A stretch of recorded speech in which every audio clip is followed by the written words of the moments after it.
Every story has an ending. Does our quest to play the top 100 courses in 10 years have a good ending? I'm Nish, and I'm going to guide you through this golfing journey on our bonus podcast today. This is the Top 110 Golf Podcast. Bonus episode, The Ideas Man. With your smarts and my ability to exploit people with smarts, we can't lose. The Simpsons had something there. Everyone needs an ideas man.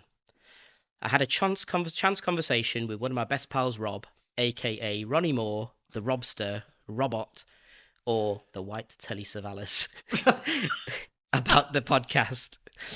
That chat turned into a golden ideas fest. So I wanted to get him on the pod so he could share those great ideas with you. And genuinely, some of these were real eureka moments. So hi, Rob. Hello, mate. I mentioned that we had a great chat in the pub. Our mate Tom Biddle's Stag Do, who does all of our artwork, and I do have a lot of ideas buzzing around in my head after that. So the great thing for me was it gave me an insight into what listeners actually want, and you don't get a chance to do that as a podcast host sometimes. So we'll keep it really informal. I'm going to let you take the lead here, which, as Jim says, is difficult for me to do. But yeah, what do you know? Too much by the looks of it. It's all got me into this problem, mate. But yeah, no, like you say, I think it was just like the fact that I listened to the podcast. Nice. There was one of us, and just had some thoughts of like, yeah, what you could do really. Yeah. Because, I know you get all excited about a new project and, Yep. going and buying your microphones and getting all of those sorts of bits and thinking, well, actually, when you start getting going, things will mature and sort of come together a bit. But then you get some ideas from outside of like, actually, well, what's unique about what you're doing, because, no one really does this sort of challenge. You might talk about it, but then you think to yourself, well, actually, what can I get out of it? Because it's such a nice thing to aim to do, and have a big chunk of time to sort of diarise and remember, really. So it's a big chunk of time. Yeah, it's right. A big chunk of time. Yeah. I think it's like you say, it's having somebody who's at the other end of the microphone who's going. Well, I think Jim brought up the main question which sparked it was he said, how are they ranked in top 100? And I thought, yeah, it's like if you're doing that, you should sort of like have an idea of how these courses even get to where they are. Yeah. It's like, who votes for it? I don't even know. And the courses kind of move up and down as well. And you think, well, hang on, how's that happening within the order rather than, oh, there's been 20 new courses coming, so that shifted other courses down. That's not been the way. They'll just kind of, I mean, we played Moortown, and Moortown was sort of mid-60s, and then the next year it dropped to the 90s. The course hasn't changed, and it's not. And they're not building brand new ones as if they're like correct. There's not enough space to do that. So what is doing that? It feels like it's shrouded in a bit of mystery, isn't it? Yeah. Like and the fact we've played so many courses like over the years, and we were, as you might have mentioned, lucky enough to play Birkdale.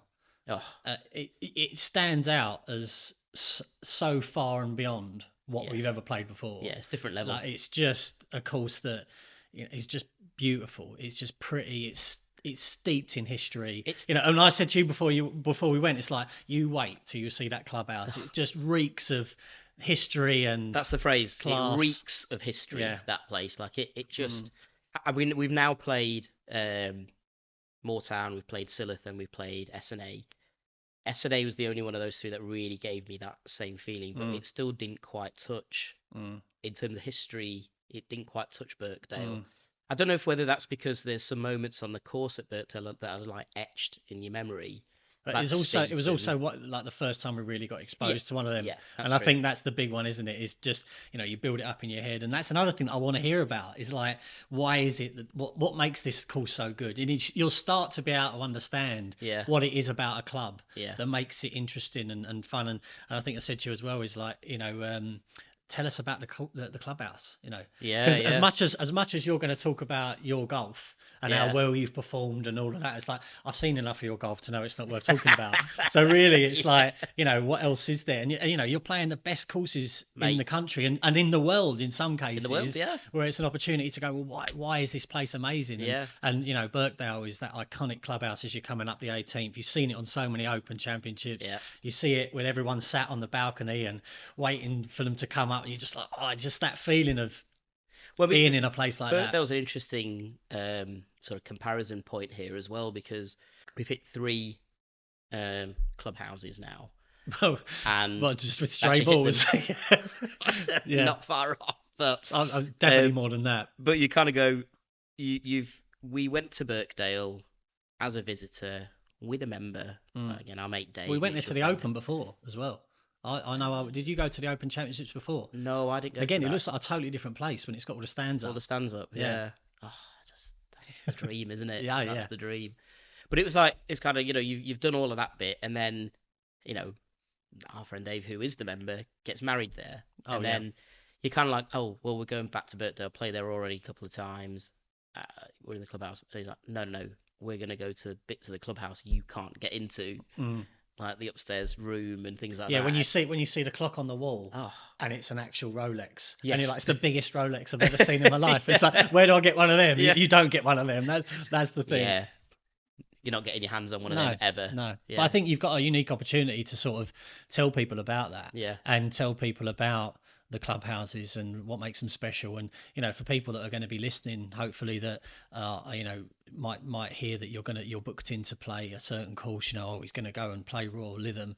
It's like, I'm going to play there. I've never played there before. What makes it so good? What's exciting about it? And, I think we spoke about, actually talking to the pros or someone who's a representative for the club, because they're going to want to, spill their guts about. Everyone loves giving a tour of their hometown, don't they? Yeah. And if that's your course and you've got memories of it, and it's going to give you some engagement from the members and them wanting to listen to it. And I just think it's a good way of sort of expanding and keeping it consistent through the 10 years. Yeah. Of just an ongoing thread of, new people to talk to, new voices, other people that are interested in, telling you new things about the course and things you would never know just turning up and playing. You wouldn't know at all. Yeah. Right? I mean, there's a few. Give us some examples of some questions that you think we should, or things we should introduce into. Well, I think you could go down the normal route of like, what's nice about the course, all that sort of stuff, but it's the things that as a player you take away from a course. Like we have certain point, we play Reddish a lot, and when I think of Reddish Vale, I think of that 16th tee. Yeah. And when you're stood up there and you've got the course going all the way out, the course you've played, you've got that view that bends around a big oak tree, and if it's a certain point in the year, you can go around that tree. If it's a winter part of the year, you can go over that tree. It's like, I think of a spot on that course when I think of that course. So even asking a pro, what's your favourite point of the course? What's the view I can't miss? And even at Birkdale, I think of I've got a favourite hole at Birkdale, but I've also got a favourite view. So the favourite hole is the 5th.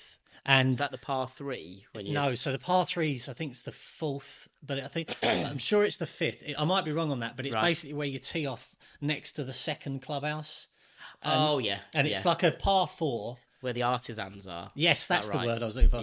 So it's a par 4. That dog legs around to the right, I think. That's the one. But it's like, I've played there with a kid who was a 16-year-old European, amateur player. Annoying. Ridiculous. And it's one of those, I remember it because I've always played well on it, but it's one of those holes for me that I'll always remember because I've had good shots on it, but I've also seen the best on it. Do you know what I mean? I've seen, if you really crack a drive over a blind bit of galls, you can land it on the drop, and you just, it's for me, that is the hole on that course. That's what makes that club, that course. So it's things like, is there a an iconic hole for the pro and for you, I think, as well. Yeah. And that led on to, start compiling the best holes of your top 100 and then come up with your dream 18. Do you know what I mean? Yeah, and actually, to be fair, that is, that's very much going to happen. So it's like, started already working on that. I mean, I don't think you can have a Jeremy Clarkson top 100 holes and then go, oh, is this better than number 56? It might come down to what's our top 20 and, which one am I going to lose, because, you only really want to end up with your top 18.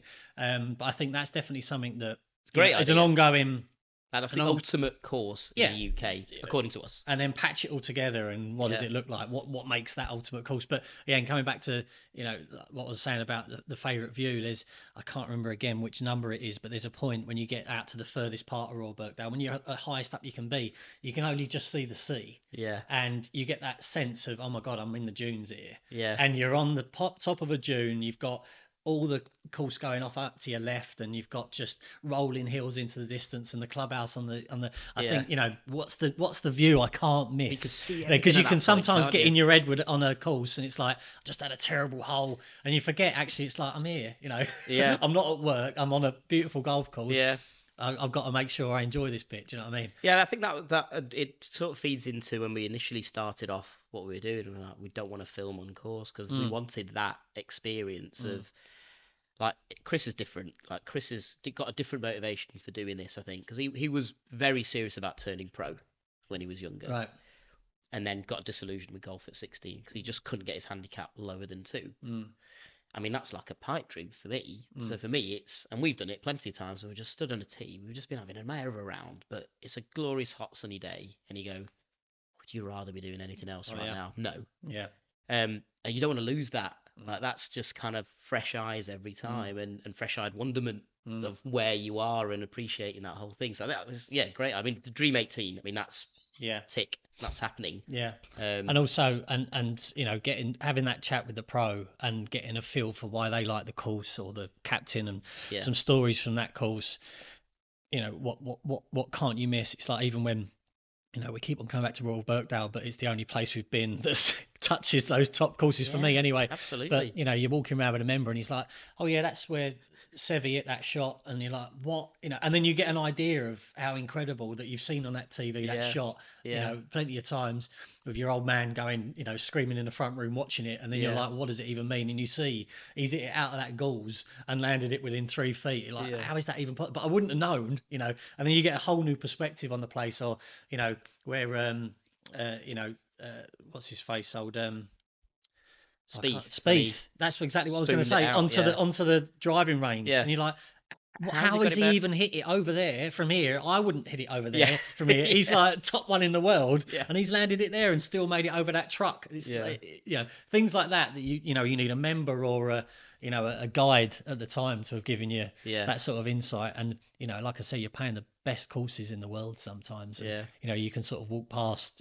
history and not even know what you're experiencing. Absolutely, so I think that's probably something I thought was when we were talking about it, it was like, that sounds about right. It makes sense to do that, doesn't it? I mean, the other thing I really took away from the chat was that, look, you're playing these courses, you're playing them from the perspective of a very amateur golfer. Like, we're very fortunate with doing this thing, and we're going to play 100 of these courses, like, say, some of the best in the world. But for some people, they're going to play 1 or 2 in their lifetime. It's a real special occasion. Some of these, the fees are like up to £400-500 for a round, and you think, like, they obviously everybody wants to play these courses more often, but you can't necessarily do that. I mean, I know there's some courses that are like, they're invitation only. So at Wentworth, that's invitation only. JCB's the same, and you go, you want to give somebody the opportunity to kind of almost. Is that one of the top 100 now, JCB? JCB's in the top 100. I've seen plenty of that on YouTube, and it does look pretty spectacular. And Livers obviously just propelled it as a thing, but it's you kind of almost want somebody to be able to live that experience through you, and that was really enlightening when he said that.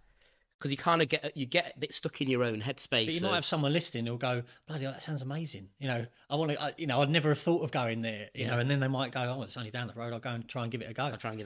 If, like you say, they might only have a handful that they can never get the opportunity to play. They might hear it and go, oh, that's worth going and having a look. But I thought, as you just mentioned there with the price, that's something we've not even talked about, but like, what's it going to cost? And when it comes to any kind of project, people are interested to know, what's this really cost you? I don't think either of your wives are even listening anyway, so it's not a problem. They're not listening.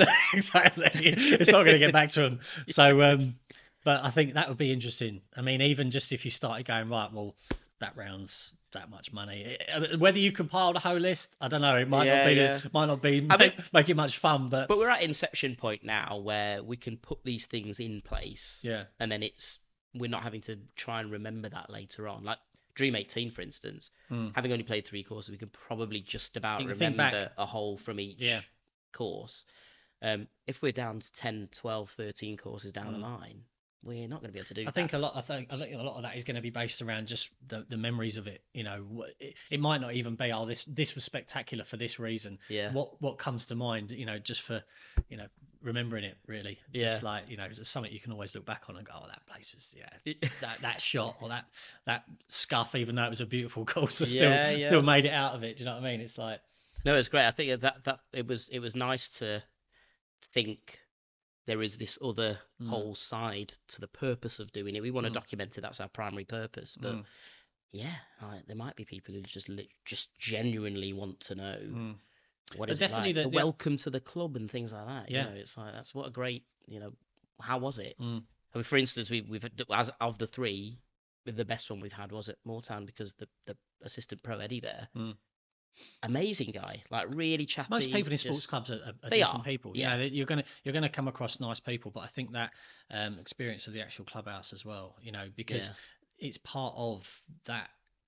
You know, you don't spend much time these days in really flash or nice places. You know, it's nice to walk into somewhere. Oh, this is plush. You know, it's just. Well, so I've got some info for you. So, you know me, I like taking a picture. Everything gets posted. And I probably walked away from SNA because that up to now, I think that's been the one clubhouse aside from Birkdale where I've walked in and gone, oh, there's a lot of history here. Like this is pucker. Like they've had 2 Ryder Cups there. They've had loads of open qualifying, all sorts. And it's a real purist course as well. So a lot of people really serious golfers, they love that course. You know, and it's going to be on our blog on the website, but they've got all the ceremonial jackets when they do the prize giving and all this kind of thing. And you go, I was like, picture. So as we've been doing a bit more planning and research about where we're going to play and when we're going to play them, you start encountering the websites and things like that. So I looked at Royal Lytham because obviously that's right. No, Royal Liverpool it was. So Hoylake. So that's near one of our local courses. And I was like, right, let's have a little look at how this works. So I was looking at the policy of mobile phone use at Hoylake, and you aren't allowed to use your mobile phone to take pictures or anything or make calls unless it's an emergency call out on the course. I was like, what's the definition of an emergency call? Yeah, this is brilliant. Yeah, that's it.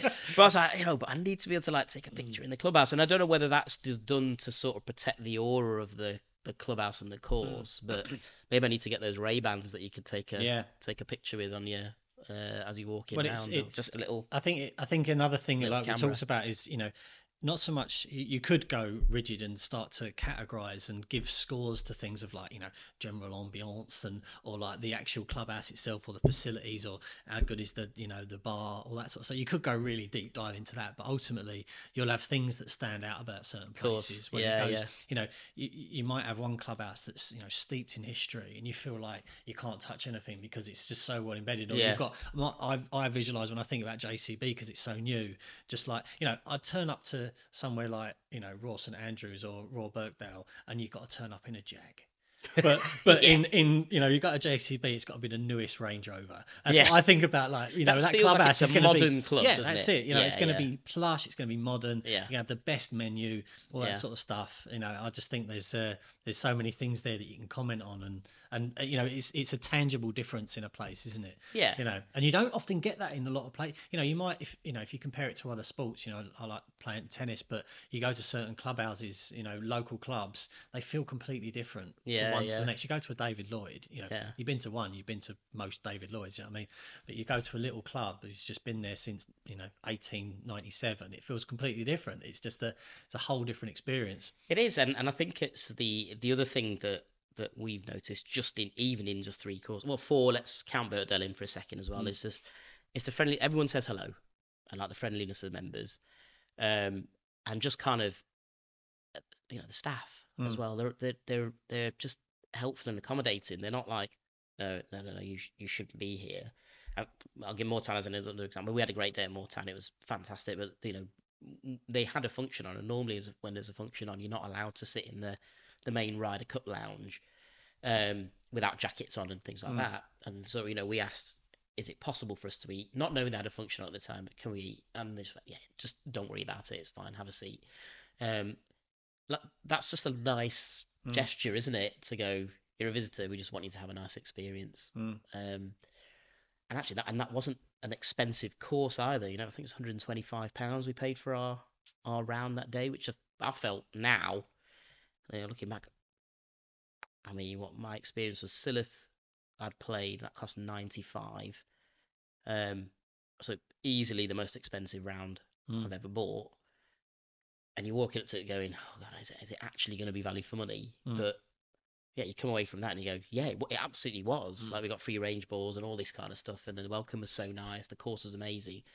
It's funny how just the simplest of things, like a free bucket of balls to go in it on the range, makes the world of difference. I mean, that was just like, this is so good. It's just dumb. It's like such an arbitrary thing, but it makes you feel so good about it. But I think like you could go. The thing is that you can end up with your podcast feeling like it's a bit like, okay, now we've got to check off this thing. Now we've got to talk about the driving range. It's not so much that, but I think there's definitely so much more to go at when it comes to what makes the the putting green, like sometimes you go to those places and the putting green's the best green you've ever been on in your life. And things like all the flags and things like that, some of them just interesting out. So I've kind of, from your chats, like, you come up with your own ranking system almost. I think we're probably going to do what we're going to do. I think is we will agree on. I think I've got 14 things at the moment, but we'll agree just on 14. Score. Just 14. just to 14. I wanted to get it to 155 because that's the official slope rating number. That's the max you can get. So I thought if we can get out 155, that's kind of a nice bit of symmetry there. But I don't know if I can. But we were like, I was just kind of going. But it was little things like that I like. For instance, I like it when you get a really nice flag. And one thing I've noticed as well is, like, again, we play courses that anybody can kind of just pay 20-30 quid and get on to, but like the flag stick, mate, and we've played so much, like, particularly, so our sort of story is post lockdown. It was one of the first things. We hadn't seen each other for like 3 months. First things we could do was go out and play golf, and then we just kept it up playing weekly regularly, and that was brilliant. And it was a whole thing, wasn't it? Of like, and you realise that consistency is the key. It is the key.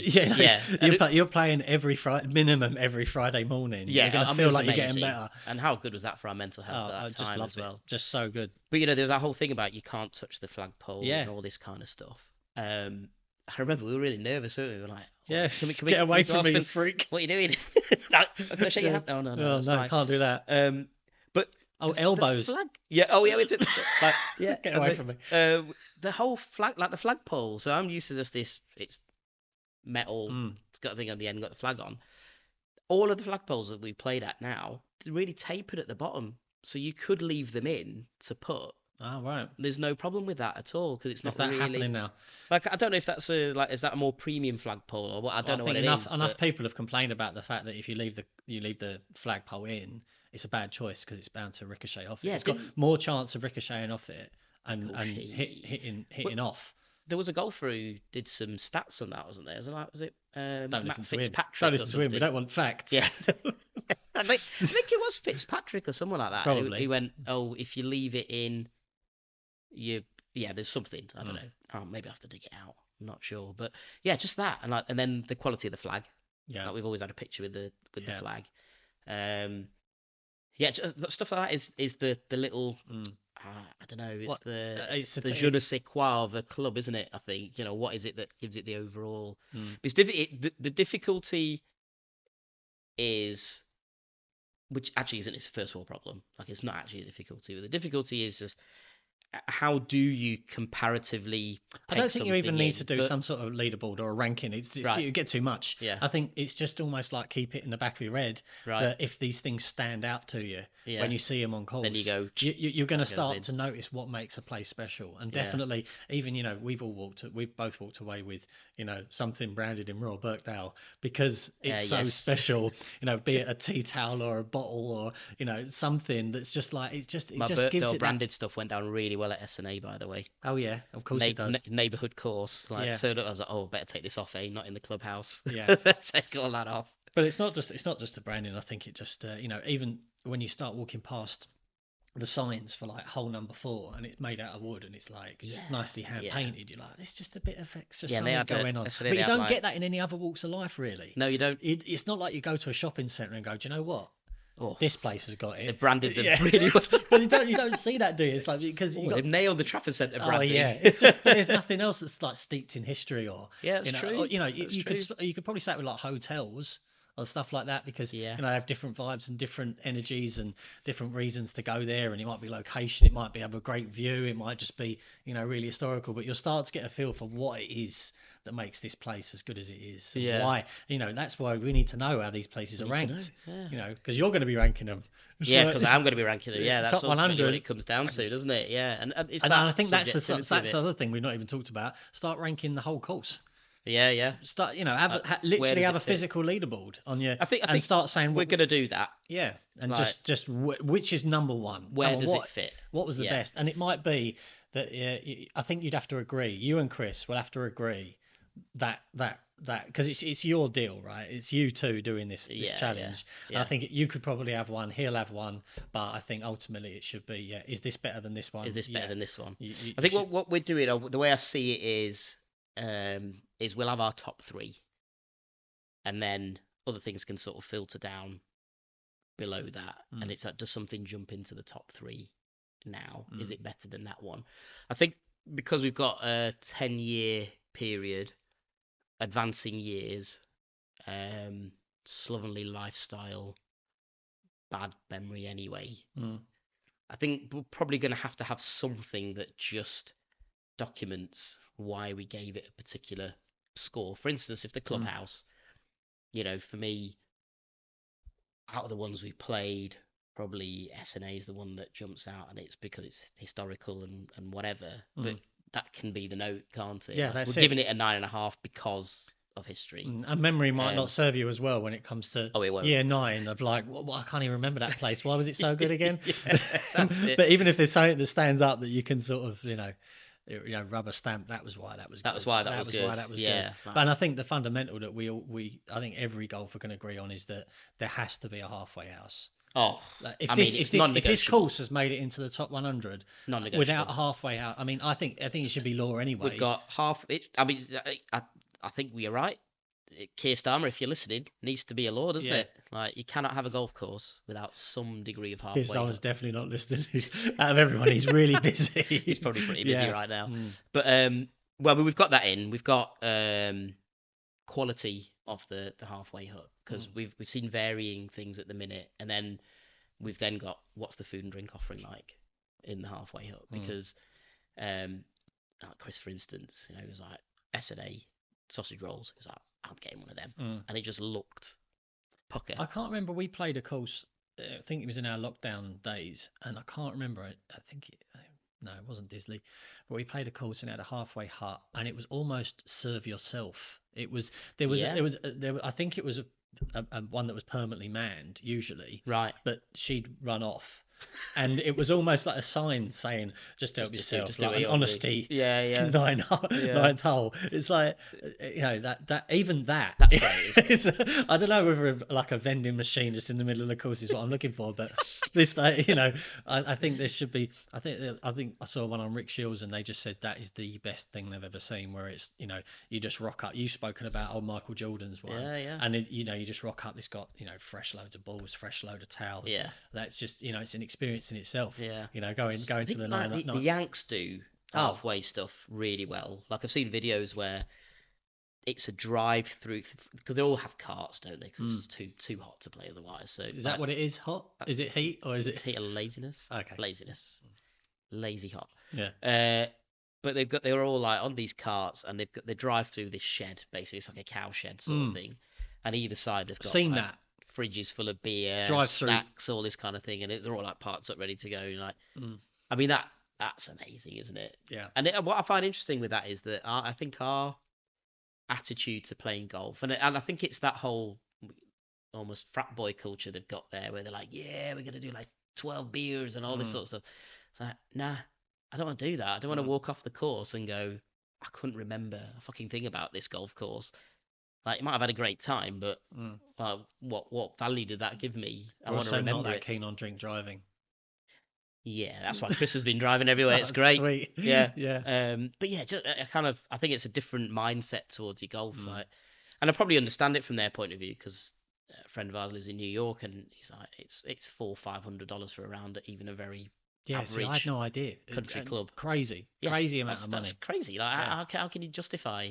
Well, I suppose you can justify because people pay it, but yeah, you're not playing an elite course. You're just playing a course, and it's costing you that much. So, yeah. But it's again that sort of that establishment thing.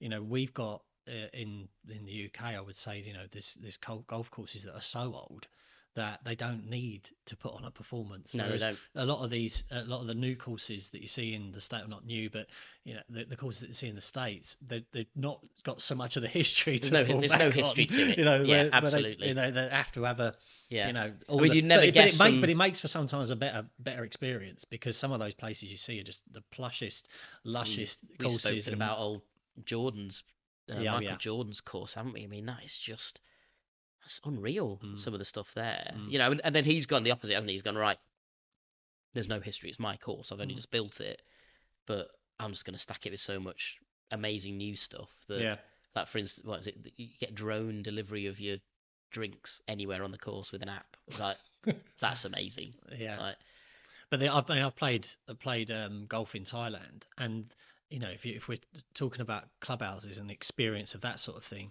it felt like a shopping centre. Yeah, it was. You know, you've got such a large amount of acreage that they've got 7 golf courses that all share the same clubhouse, right? Right. Okay. And they all back onto the clubhouse. The clubhouse is the size of a shopping centre. Wow. But you walk through it, there's no one there. You know, right. Okay. There's no atmosphere to it. I mean, the courses are absolutely stunning. You know, you get a golf cart and a caddy by default, you know, as part of your green fee. Wow. As default. Love that. And I Ninja was mine. Just a little shit. That's, you never forget right Ninja. Yeah. But it's one of those where that experience was amazing for, you know, caddy and facility, and golf cart turning up and driving you around, and you know, talking you around the course and knowing it better than, you know, you would imagine that anyone knows a golf course, knowing every square inch of it and knowing what you should do, even though you know you can't execute it. But I was just thinking exactly that. But things like you need to aim for the left side of the green. But things like see me play, have you, mate? No, exactly. I'm not aiming for so anything. Disappointed. the tip was huge, just to get, but the fact that you walk out of there going, that I remember that golf club for it being so dead.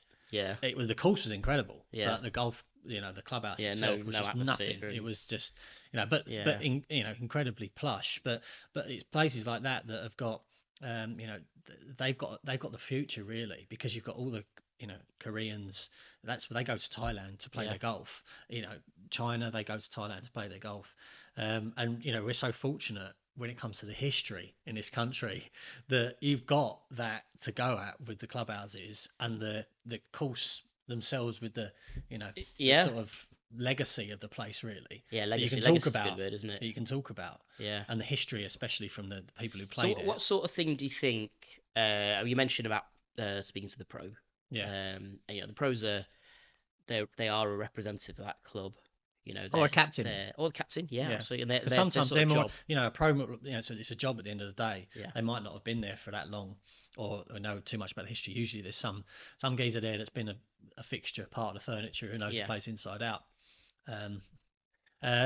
Forget about it. Forget about it. But yeah, I think they're the people you mind that will really have the stories and the history for you. Yeah. Okay. What sort of things do you think are interesting to ask a representative of the club then? Well, I think good parts of the course. Yeah.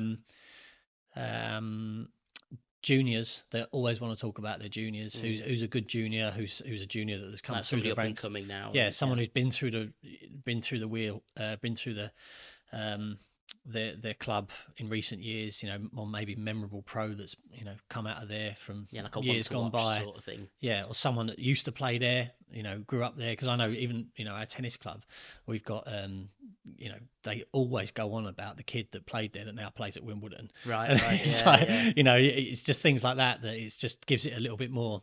I suppose you don't really think that, because again, you talk about the most prestigious clubs in the country, if not the world. They will have players who are coming through who are potentially. What's the history? What's the future? Tour players, yeah, absolutely. So I mentioned this because it's a guy I follow on Instagram, but he's a member at Woburn, and they keep going about Woburn being Ian Poulter's home club. But surely when he was coming through the ranks as a junior at that club, they would have known about it. Yeah. Like, actually, he's one to watch now.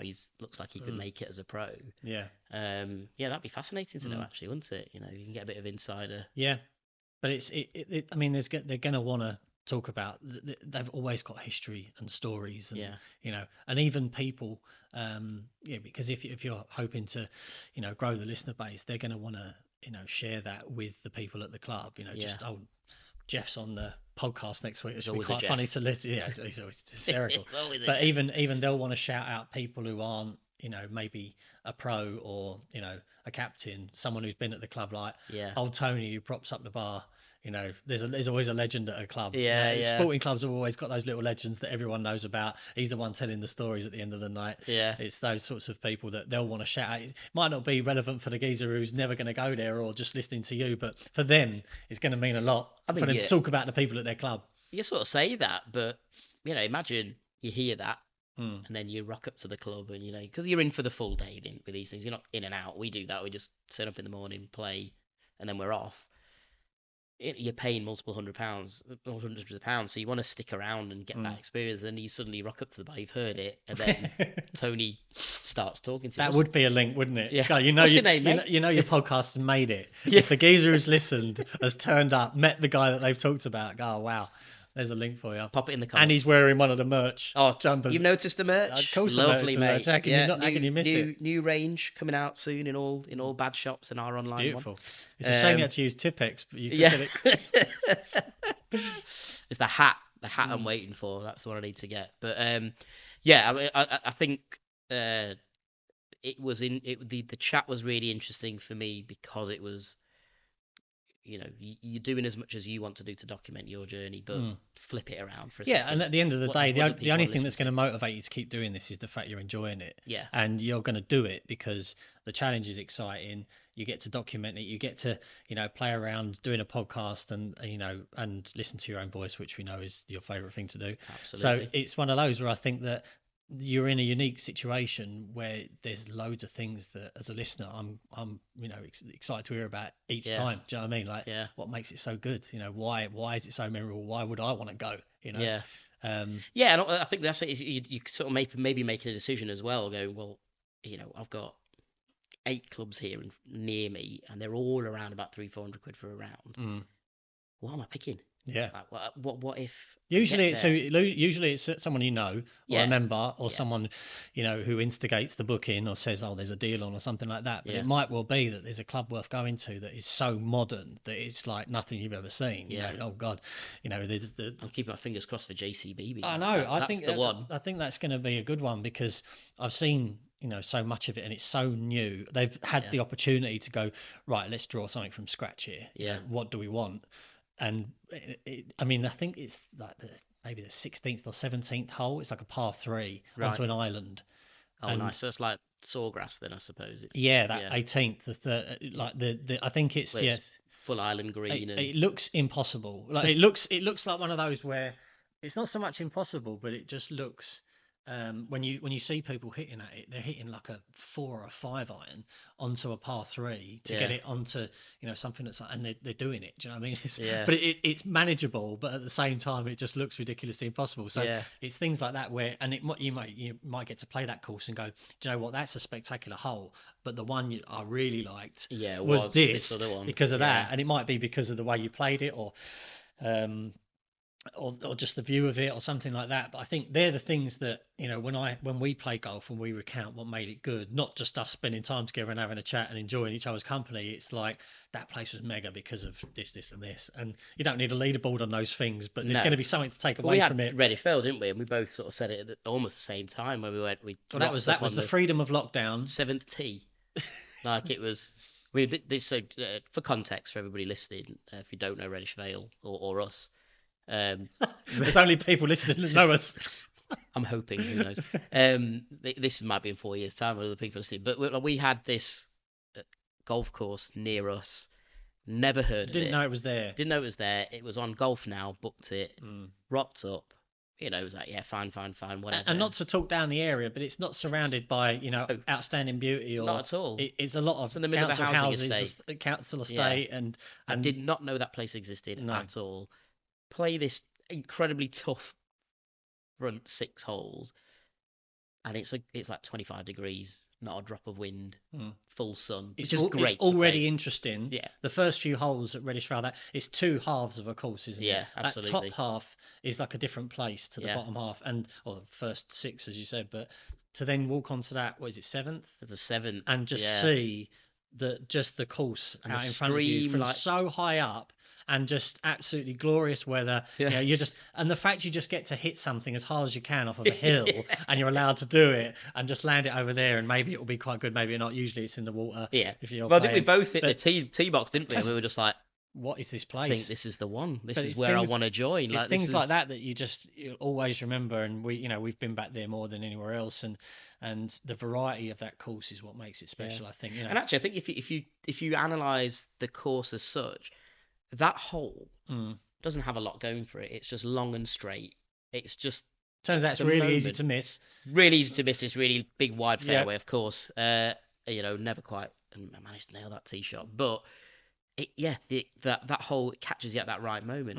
I can hear the water street going past my ears, and that's like a nice, pleasant sound, heat, and even when you finish it, you cross over a little river.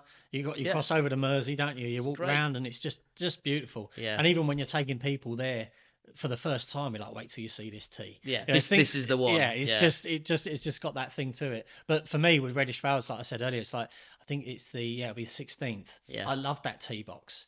What's the first thing that always enters in my mind? Is like, is this the day to go for it? Is it? Like, is this the day to drive the Because green? again, with that hole, you look like it bends round. It goes round to the right. It follows the line of the river. Yeah. And the tee is on almost like a little peninsula that the river wraps around. Yeah. It's reachable with a driver. We know it because you've done it. Yeah.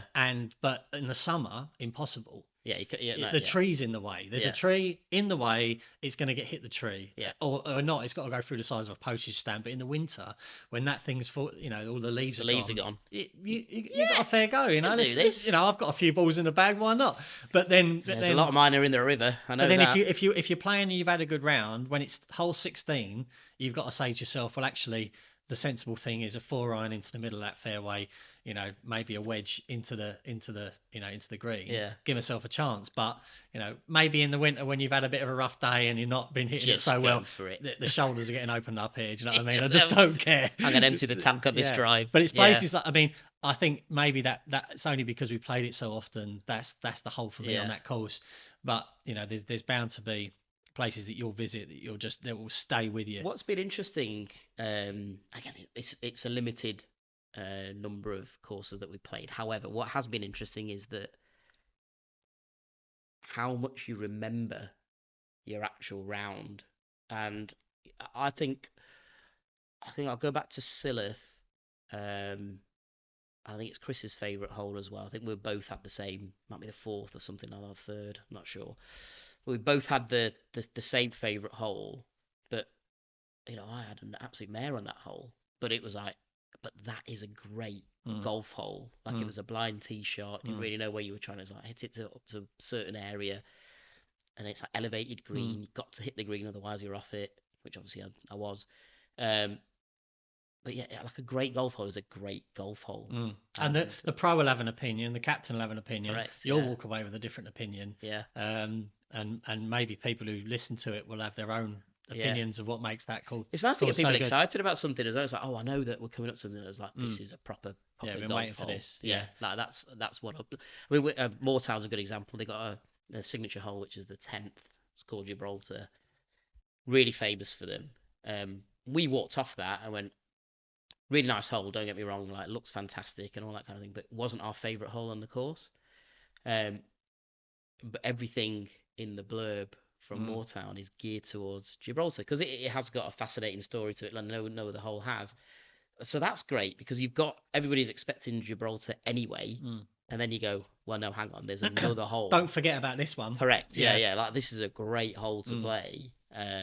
And I think if you enjoy golf, that's what apart from having some time out with your mates and having 4 hours away from your phone, those are the little things that make it special. If you actually appreciate the game of golf and you're not really there for the competition, it's what makes it so special. Why does this feel so good? Why is this place just a special place? You said about tee boxes as well, because I've got that as one of the things, like what the tee box is like, and the best ones I've seen so far have been at SNA. For one thing and one thing only, on the first tee and on the 18th tee. So they've got nice tee boxes anyway, but on the first tee and the 18th tee, they've got a little plaque with the Ryder Cup flags with the 2 years that they hosted the Ryder Cup. And I was like, I took a picture of both of them. I was like, you don't see that anywhere, really. Yeah, that's great. Not everyone has the honour of doing that. Correct. And, that's it. And they've just gone, let's just make something of it. Yeah. And you're like, God, they've had 2 Ryder Cups here. I've just played pretty much the same track. Yeah. Love it. Yeah. Well, they do that at Royal Birkdale with plaques. That's great. Specifically the point where Seve hit a shot. And actually so far we haven't seen any of that anywhere. So that they actually documented it on the course. It's great, isn't it? Hit it from here and know how hard it is, Well, I think it was Dave, wasn't he, who said on who is a member at Birkdale, but Dave said as we were playing, is like, how often do you get to play the same track? Well, the pros have played. That's exactly. I mean, it's a lovely handicap sport anyway, because you can play with someone who's terrible or incredible and still have an even game. But also you get to pay to play on the same course. It's like, I love tennis. I'll never play on centre court. Correct. No chance of playing on centre court. But if you've got the money or you've got the connection, you can go and play. They're not going to let you set foot on centre court. That turf is just it's off limits. It's hallowed turf. And this is like I said, a unique opportunity to sort of share that experience of, God, we're here. Do you know what I mean? And you will play St Andrews at one point, and that place is all about the town. It's a golf town. It's not just. I'm definitely coming back with some hickory clubs after that. I'm picking up one. Yeah, you need to speak to Nick, who's an incredible golfer, by the way. Incredible golfer. Been a member of Birkdale since he was a kid. He plays hickory golf. I mean, I don't know what the link is there, but you should speak to him anyway. Absolutely. Because I mean, when it comes to hickory golf, he actually goes and plays a tour.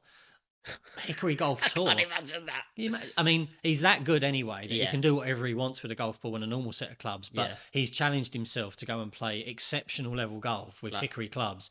He'll have some stories for you when it comes to not just Birkdale, but all of those clubs. Isn't he like a member at like North Berwick as well? Yeah, he joined there as well for a bit. Secondary membership, as you do. And one down south, I think. just to be a member of another club because he plays that much golf that. Well, actually, in a different it's different league obviously, but you obviously can get a secondary membership somewhere. It's much more reduced green membership fee. So like ours would be, I'm Reddish Vale, if I joined like Heaton Moor, I think it's like 50% off your membership. It's like twinned with a little bit, I suppose, but it's just like, you've already got one main membership, so you're not going to play here the full time, are you? So we're going to give you a bit of a reward, which I didn't know. So that's interesting, isn't it? Is there a club that you've got in your head that you can't wait to play? Out of the 100? Yeah. That's a great question. That is a great question. I've probably got 2 answers for this. For the sheer challenge of it, Wentworth. Oh, really? Wentworth is... looks very tree heavy, Wentworth. Yeah, and that's not the course. Wentworth feels the most out of reach golf course to play. What, in terms of just getting on there? Getting on there. We can't just go, here is £1,000 and we'll play it. You can't do that. I used to know the tennis pro at Wentworth. Hello. Paul Ryan was the tennis pro at Wentworth for a long time. Very much doubt he's still there, but it's things like that. So as soon as you say it, someone's going to turn around and go, well, maybe I can help you out with that. But yeah, I think the one that really sort of jumps out at me is let's forget St Andrews and things like that. I think the one that really jumps out at me probably is Gleneagles, actually, because I went up there for the Ryder Cup, had all of that, and that is booked. Is it? Yeah, we've got Gleneagles sorted, so that's going to be Kings and Queens course. So, but that does jump out at me because it's got, I've got memories of going there and seeing the estate and thinking, oh, this is amazing, this place. And I think that really, keeps coming back in the back of my mind. I was like, I really, really, really want to play there. But then there's a couple of courses that are really remote. So there's one called Ardfin, I think, and it's over in the Isle of Jura off Scotland. Like, driving and ferrying, whatever, it's like a 10-hour journey to get there.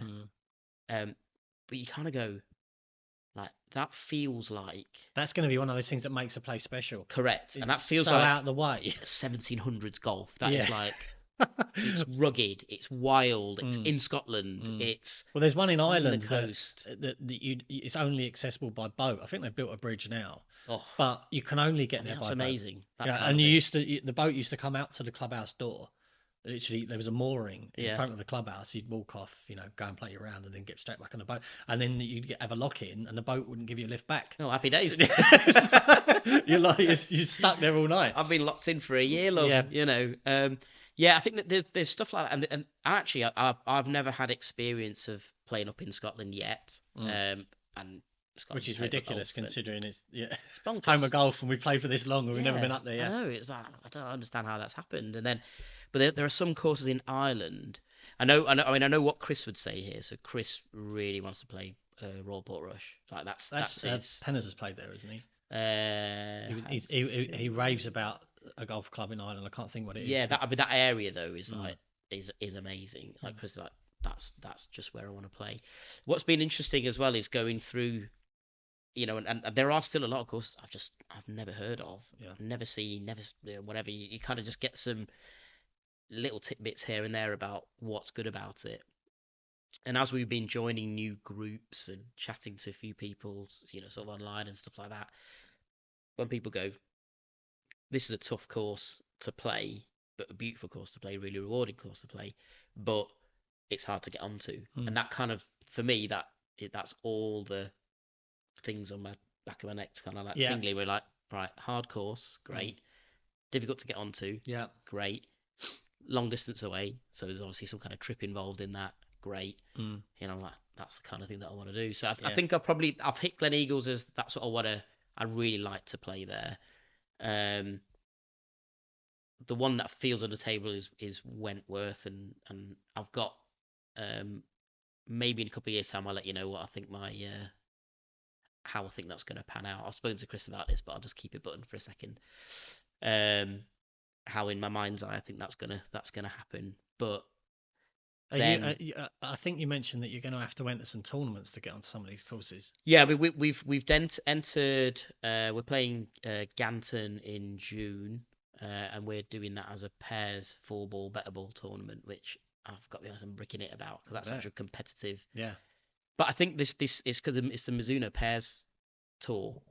And I think it is just people like us who just want to play some amazing courses. That's another reason to like have some other things to distract you, because if you've got a competition where you're going to be thinking about it all week, like doesn't matter how many times your son washes your golf clubs, it's not going to improve your game. There's going to be other things you're going to have to distract. Oh yeah, but I mean, there's going to be other things you're going to have in your back pocket to take your mind off it. Like what all the things we've already spoken about, because if you just play that golf course in a competition head, you're going to come out of it fried. You're not even going to think about it, are you? Correct. You're just going to be fried from the pressure. We did just when we just played SNA, we sort of promised ourselves we're going to Ryder Cup venue, we'll do a little match play. So we did. Me and Chris were on opposing teams. And it was nice that, because it does sharpen you up a little bit, actually. You do sort of go, actually, I'm going to think about my technique. I'm not competitive at all.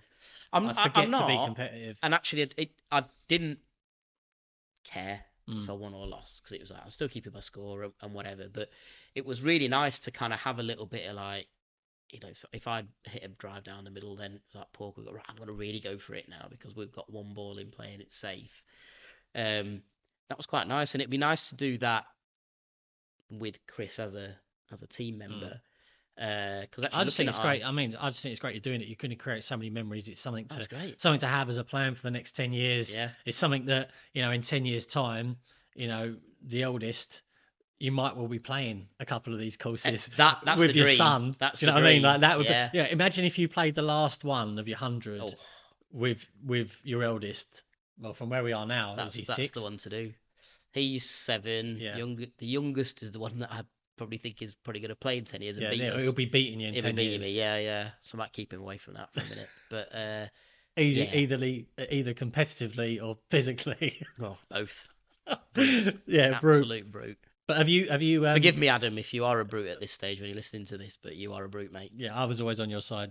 But the the other thing that we haven't talked about at all is, have you got any expectations of your actual golfing ability to improve over 10 years? Because I mean it's one of those, you don't want to put too much emphasis on improving, because there's plenty of people that talk about, okay, I need to get down to scratch, or I need to do that. But I mean, the thing is as well, we're, you know, it's in a period of our lives where, you know, you're probably the last chance you're going to get to improve, you know, you know, in a sporting way, or actually be aware of your health and that sort of stuff. And it might be a case of going, well, extravagant lifestyle, mate. I know, well, you know, red meat and red wine. You're going for it in retirement. But the fact that you could say to yourself, well, you know, because I remember a while ago you were saying about, I want to get down to, you know, or at least in terms of us, you know, we do a lot of stroke play, don't we? So it's like, I want to get, you know, sub 80, you know, I want to get, you know, out of the hundreds all the time. And thankfully, I think we're both there. We're getting there, You know, you're not really hitting hundreds anymore. Yeah. And could you say to yourself, well, for the last year of the challenge, I should never be out of the 80s or never be out of the 70s? Or I had I've got a little on my phone, it's just a little golf bingo thing that I've got, and it's stuff I want to box off and tick off. So there's quite a lot of things I've done on there. So, you know, I've ticked off a 300-yard drive, I've ticked off getting back-to-back pars, back-to-back birdies, that kind of stuff, a hole in one. You know, so I've got these things to do. Allegedly. It was legit, mate. Or totally just legit. His 7-year-old and 4-year-old were there to see it. Yeah. Totally legit. But I think I'd started off, played the first 2 rounds, and I was like, I'm just happy to play golf. Happy to be out here and experience this all and take it all in. Before I played SNA, because I'd played Silithers, like that was probably the 3rd time I played a links course, and at Silith I walked off. I think I was at 101. I think I shot at Silith, and I was like, I've left a lot out there, so I think I can do better at this. And I was like, I said to Chris on the way home, I was like, I've learned a lesson here. Play within yourself on a links course, because the course is going to bite back. And we played SNA, and I repeated that on the way. You know, I was like, right, I've learned my lesson. I'm going to play within myself. You know, at like 80%. And I did for the first 9. And I got, out of 9 holes, I got 5 pars. Everything was really compact and whatever. And then I hit the turn. I was like, I think I was out in like 42. So in my head, I'm going, all right, do that again. I'm in the 80s on one of the most famed links in the whole you do world. The math. Everybody, exactly. You work at that's, you know, something. It's pretty good. It's good. Yeah. And then I had like 5 holes where I'm like gripping it and ripping it, and I was like, oh god, what's going on here? And I remember Chris saying, well, afterwards, he was like, I know we were doing match play, but I was like, I just wanted to put my arm around you and go, Nish, just calm it down a little bit and like get back to what you were doing. You need which to. I did for the last 4 it's getting holes. that balance of enjoying yourself, not worrying about it, but also, you know how satisfying it is. This is just for anyone playing golf. You know how satisfying it is when you actually are conscious of what you're doing and making a bit more of an effort. But then if you try too hard, it just ruins your day, because then you have a few hours which are inevitably going to go sideways and you're just like ruined. So I think That front nine at SNA proved to me though that if I do stay, and that's that mental side of the game, isn't it? If I stay in that moment of like, don't get excited, don't beat yourself up about anything, just play what's in front of you and do it. Play the shot and get over it. Exactly. Play the shot, concentrate on what you're doing, but then actually, get over it. It is really enjoyable when you hit a ball and you're like, that's on the flag. Like it could drop short, it could go long, it doesn't matter. Being like, that's gone where I wanted it to go, and it looks amazing. That's a great feeling. After that round at SNA, I think the score is starting to matter to me a little bit now, and it's probably more. An SNA I played to my handicap, which I was dead happy with because that's a tough course.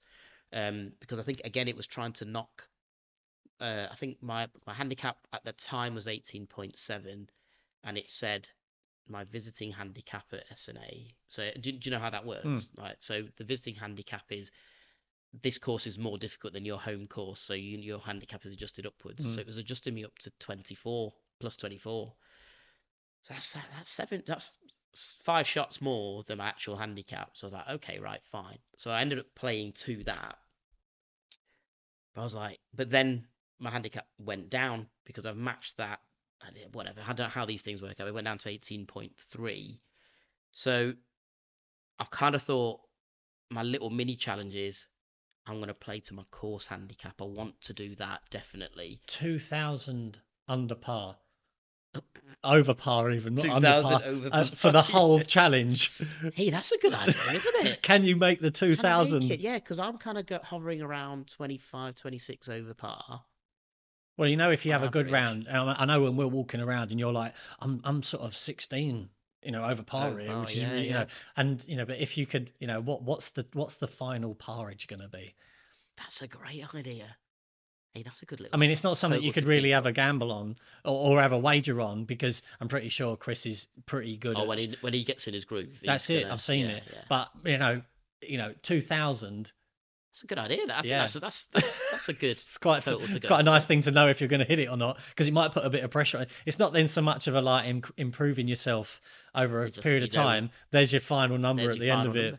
Hello. How far off are you? How much improvement do you need to like? This is the kind of golden content I was getting when I was speaking to in the pub, mate. Like, this stuff is great. And the one that you really nicely glossed over earlier was how much is it going to cost? Yeah. Yeah, that final figure. 2,000 is a very small dip in the ocean. Yeah, I think I'm estimating. Well, again, hidden costs, right? So early on, I discussed. Well, let's not count. I mean, you could go into travel costs and stuff, but I think early on, I spoke to Jim, one of the early episodes, and he was like, and then you got your merch costs. And actually, I'm a merchaholic, so that I've written that off. Yeah, you can't. That's not a thing. It's like, just gifts, isn't it? That's like, that's my collectible sort of thing. I think. And also, I didn't have any idea how much you would have paid for that. What was it, Silith? And for a course that, I'm sure, I know it's spectacular, but really you've never heard of. No, never heard of it. And then you go, how much you got to pay for that? Yeah. Well, it's incredible for someone who, regularly pays, between, if you're lucky, 25 to 50 quid. We're in that 25, exactly. 30, most people are £35 range. And if you really want to go and play these top 100 courses, you've got to really Silith was one of the cheapest. Could we play that in the summer? As in, like, that's the peak time. I bet you're strategizing. That was £95. That was. Yeah. Which for me at that time I was like, oh my god. And then Chris went, yeah, that's one of the cheapest. Yeah. I was like, that's it. Yeah. Well, even for a point of reference for anyone who's listening to know what these courses cost, because it's not something that really, because it's a rich man's sport, or supposedly, it always has been. People really don't talk about it, or they're not going to advertise how expensive their course is. No, of course. Or at least it's not about that, is it? And and the thing that surprises me about some of those courses that are so well established is actually they don't take the money from the members. They have such a strict policy of taking on members that once you're in, the membership fees are so low. Yeah. And they don't have turnover of memberships. Yeah. You're like a lifelong member then. Yeah, you're there for life. You bring your kids up through the membership as well. And then when you bring on guests, they're paying minimally 20, 30, 40 quid for a green to play fee with you. Yeah. If you bring a guest, but they're making the money from the travelling tourists. Yes. People are coming over from the States. Basically. and they're making an absolute, What you're basically saying is we're a cash cow for these clubs. Yeah. It's because you don't know anyone. It's Yeah, take advantage. But that you mentioned about merch. I'm just a pay pig. You mentioned about merch. Are you have you got a theme for your merchandise for the top? Yeah, so I get one of the premium ball markers from each course, and I started doing that anyway. And that's every course I play. But certainly from these, I'm getting one of the not just like the little ones, one of the big ones, which even how they cost us, some of them like 12, 15 quid. Some of them. It's quite a nice thing to take away, though. But it's lovely, yeah. And it's quite a nice thing to, I'm now thinking of how am I going to display the. Well, yeah, just a piece of ball with some magnets on it. Yeah, just whack them all on. Yeah. It's a good little reminder. Haven't thought of anything else to get us merch, because I think that's where it gets into, like, I could be rocking up to a club knowing I'm in for 60, 70 quid because I want to get a flag and I want to do this and I want to do that. And where do you put that? You don't need to go too far with it, because when we've done it, when we've had the the limited experiences that we've had at amazing courses, we walked out with hats and scarves, and no matter where you go, you're going to walk away with some rubbish, aren't you? But I think if you pick just one thing to take away, I think that seems like a good achievement. And every course has one of those. There's a good ball marker, so that feels like a good thing to bring away. And again, that's one of these things where it's nice to see. I mean, in 10 years' time, like at the moment, the fashion is the premium ones. They're like a poker chip. But in 10 years' time, that might change. That it's not that anymore. It's like it's a logo put on the thing, and that's the premium. That might change. We don't know. So it documents that as well a little bit. I think just for you having a bit of something nice to put on your wall, that's going to be a nice thing to have, isn't it? There's something to collect. Yeah, and that's what I'm doing it for. The house we stayed in when we went away. The guy who owned the house, he collected all the golf balls. He had like 1,500 golf balls from all the courses he'd ever played. Every single course he played, he got one of their golf balls. Happy days. That's the way to do it. All across the wall, just ridiculous. But they wouldn't survive in my house. I think the two boys would just be throwing them around everywhere and through the windows. Over the wall, that one, yeah. That's it. That's why I need to have my face printed on all of them, because I know they're mine. But I think there's so much stuff that's. I think you got so much to go at. I think you got so much to go at. Yeah. And it's not just a case of, you're going to talk about your golf and your experience of the round, but you're going to these incredible places. Yeah. Let's talk about that. Talk about the actual place. Talk about the place, because that's what people are going to enjoy hearing about, and also the people that play there are going to want to speak about. Yeah. Mate, I would love you to come out. Oh, mate, I want to. More than one. I want to. Yeah. I think.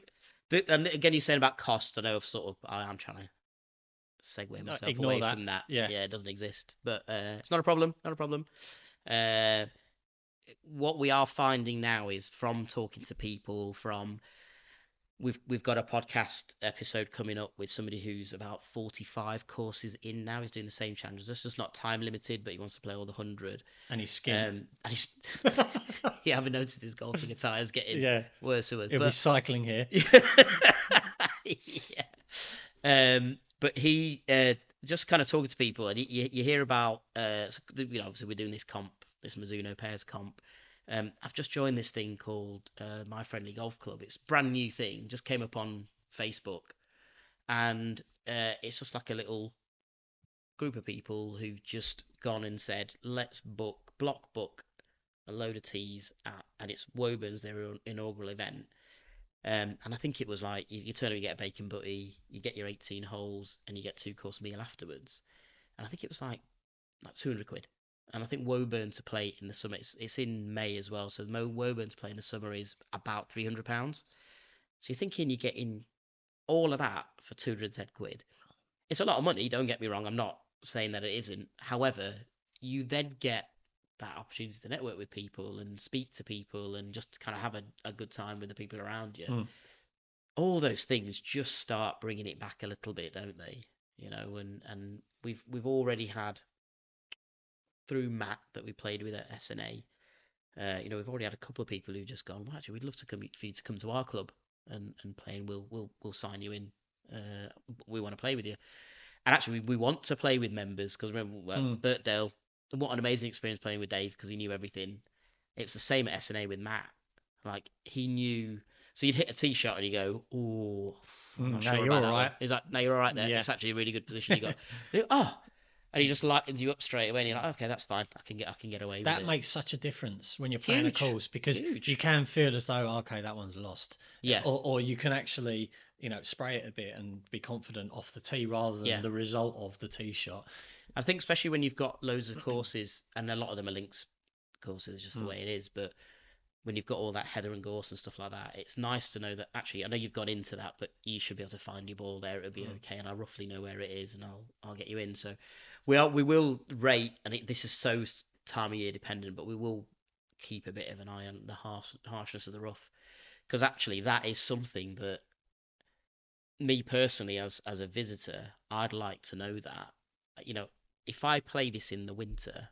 They're different places. Completely different places. Yeah. Absolutely. You play that Birkdale when it's burnt off. Yeah. It's it'll run, it'll hit the ground and run, and you'll be able to find it anywhere on the course. We've said, haven't we, the laws of friction don't apply at some of these links courses. That ball's just going, still going. Unbelievable, and then the wind gets behind it. Yeah. It's incredible. Or wind in your face. Either way, so I think great chatting to you, mate. Fantastic ideas, and we're definitely going to get out and play some golf, and I'm hoping you can perhaps we can get you on for Glen Eagles. Oh yeah, that'd be good. I'll be there. Just put the golf clubs in the back of the car, just in case. Just need to do it. Yeah, absolutely. Yeah, we'll talk again.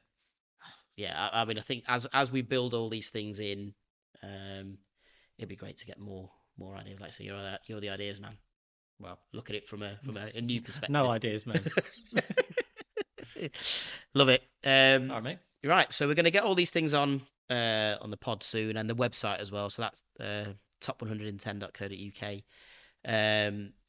But yeah, it's a great way to keep up to date with all of our developments, with how we're getting on. But we've got an extra special treat, actually, that you can actually join our mailing list. Promise not to spam you. But if you head over to our website, which is top110.co.uk, you can sign up to the mailing list. And if you complete your profile, I now have some exclusive, because nobody's got this idea, because why would they do it? Top 110 ball markers, and I'll post it out to you, so you can actually join the club a little bit.